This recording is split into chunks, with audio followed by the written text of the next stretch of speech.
Hi, and welcome to a very special edition of Cybertalks does Brexsec. My name is Naveen Vasudeva. I'm a Chief Information Security Officer and owner of CISO International. I'm really pleased to be joined by Shelton Newsham today. Shelton is the Regional Cyber Protect Lead, and Shelton is going to do a bit of an introduction to himself, and then we're going to have a talk about some serious issues in cybersecurity. So thank you very much for joining me, Shelton. Thank you. Thanks for having me. I'm Shelton Newsham. I'm the Regional Cybercrime Protect Lead at the Yorkshire Humber Regional Cybercrime Unit. So I have responsibility of 3 Yorkshire forces on Humber side, supporting them with a Cybercrime Protect. I work with the National Cybersecurity Centre, GCHQ, and we make sure that the messaging and the support for organisations, starts at the bottom and works upwards, and vice versa. That's amazing. Is this a relatively new role and concept that the forces have come up with, or how long has it really been around? Well, cybercrime units have been around in sort of small parts. But about two and a half years ago, there was a large investment. Peter Goodman, as Chief Constable of Derbyshire Police, had the portfolio of cybercrime and managed to get a large reinvestment. So there was a large increase in all the regional organised crime units across the UK, which is when I came into it about 2.5 years ago. Since then, there's been other increases in budget, so now every police force has a designated cybercrime unit to investigate both cyber-dependent and cyber-enabled crime. That's amazing. So a lot of people may not know that. So that's really useful information. Yeah. So what would you say are the biggest challenges you see with sort of public and private partnerships and how they work? I spend a lot of time down sort of the south of England building up relationships. One of the key aspects is, as you alluded to, the public and businesses do not know that the organised crime units have a cyber crime capability. More on with the Protect area, that is threat mitigation for organisations, starting at sole trader all the way up to critical national infrastructure, although we'll have interactions at different levels. So, we go into boardrooms, we speak about risk, budgets, continuity, resilience, etc. But for with the sort of the information security sector, you're always going to be developing things. You're always going to be ahead of the game. You're always going to be right behind the criminal because of the investment, the capabilities that you've got. And we in law enforcement know that, and we want to collaborate. We want to share intelligence. We want organisations to share intelligence with us. So one of the biggest things to overcome is that sharing of intelligence, because we've all got a common goal. We all want to stop the bad guys. Organisationally, CISOs want them stopped affecting their companies and their organisation. We want to catch them. And invariably, you want to help us do that. So as we get the word out more and more, we are starting to, get that, those collaborations together. And so one key thing you mentioned there was about intelligence sharing and intelligence gathering. So if we wanted to sort of simplify it for our viewers who may not be cybersecurity experts, right?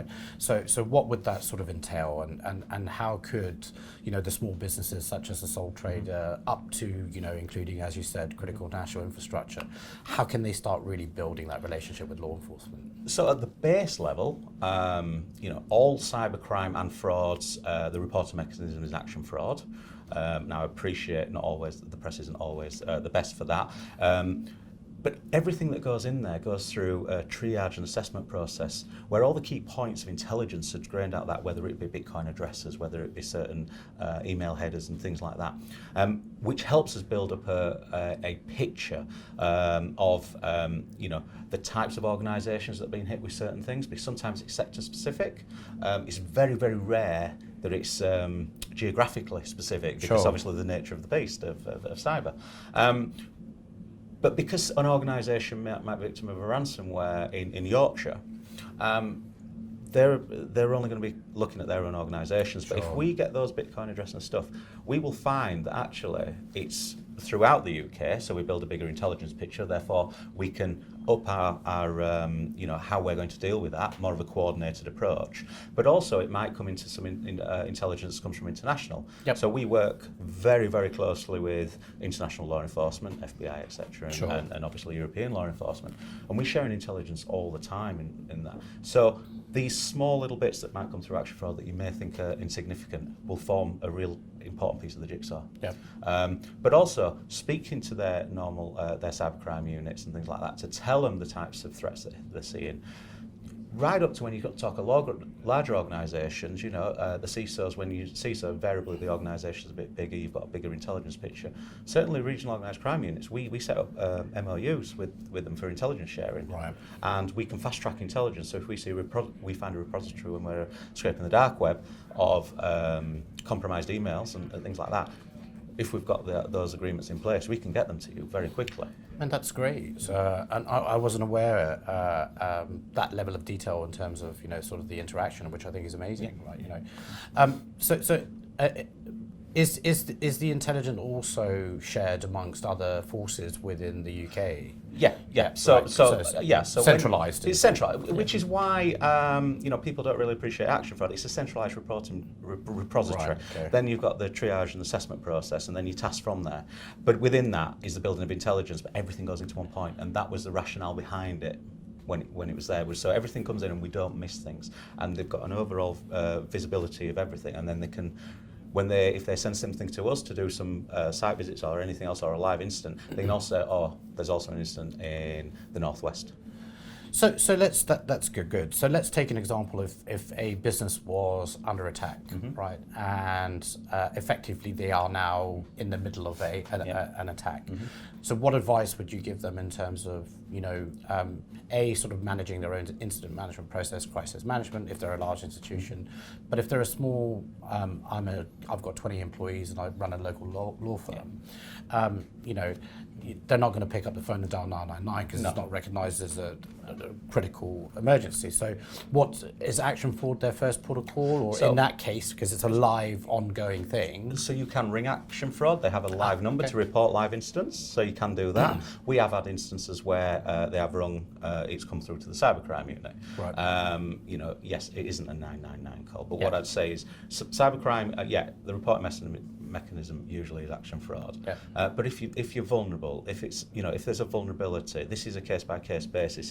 If you are vulnerable and you need some support and you don't have that action fraud number, then you can still ring your police force, and we will be there to help. But when you're talking about a small organisation, a lot of it, as you will know, is having them processes. And when we go into these businesses, it's like making sure you've got a really good, robust backing up policy, making sure you've got that recovery, set. Your recovery point objective, your last backup is what you can actually survive on if you are going to lose it. So what you're talking about is resilience, making sure that they're resilient. They have to. They've got to put that thought process in prior to an incident. You've got to expect that an incident is going to happen and then put their measures in place. Because once you are under that pressure, it's easier to follow a documented structure than trying to make it as you're going along. Because as a business, your main objective is to get to that recovery, that minimum point of recovery where you can continue with those functions that you can do, so get them critical orders out, etc. But if you have images of ransomware and things like that, take copies of them for us if you can. If there's a possibility of imaging your server or anything, do that for us.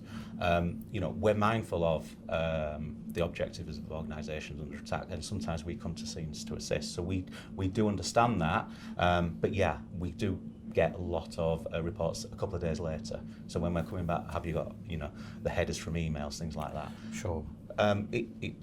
Those type of things are critical. But for an organisation, make sure they've got their backups, their processes in place, so that and a business continuity and a disaster recovery plan are intrinsic to that, as you will know. So excuse me. I assume a chain of custody is also really important when it comes to things like Absolutely, as long as any evidential process, because people say we don't catch people. We do. We catch a lot. The reason the conviction rate for computer misuse offences isn't as high is sometimes, it's easier in a court of law in front of a jury to explain a fraud or a blackmail. as opposed to a ransomware attack going through the technical things around it. So we do catch a lot of people. But yeah, chains of custody as though you were doing it. So whoever takes an image, secures it, seals it. Signature would be great across anything that's open, so we can see if it's been opened or anything, and document, and then hand it over to an officer who would then obviously do everything else. And that would apply to sort of technical images of machines, so sort of like for the more technically inclined, sort of MD5 hashing of boxes. Hash everything, keep the integrity, and make sure that it hasn't been sort of affected. And for small businesses, they can also reach out to forensic specialists that can help them with this type of stuff as well. They can, absolutely. Yeah. Perfect. Yeah. So in terms of the overarching challenge for 2020, so you mentioned this at sort of at the beginning of our chat that it is relatively difficult for institutions and organisations to keep up with organised crime and criminals, and the threat landscape is an ever-changing thing. So. To help summarise, one I think is really important for everyone watching. So in terms of, and we mentioned this at the beginning, in terms of ever-changing threat landscape and, organised crime one step ahead and, 2020 looming, people may be worried about what's around the corner. So what would be the sort of top 3 things that you would say that, whether you're a small or large institution, that what are the core things that they should be thinking about for next year? First of all, it's your resilience and recovery. You can get tied up with trying to predict the next attack vector and whether it be an insider threat, etc., or how it is. But you need to know how your organisation is going to recover. You need to know what your minimum objectives are. What output you need to maintain or get to in the shortest period of time, because that's going to drive your objectives, to really get your overall business strategy, which is where you're trying to get to. So that is fundamental. Part of that is a really good backing up policy, encryption. Yes, you can back up to the cloud, but make sure you've got hard copies off network, because you can't rely on one type or another. Sure. And and access to it as well. We have had organisations when there's been issues with their cloud-based backup go to try and get their physical, which is in a bank, which is not accessible. So access to those backups is crucial. And then the overriding message to organisations, no matter what side, is communication. Communication internally to their staff, whether that be the training, and it must be continual training.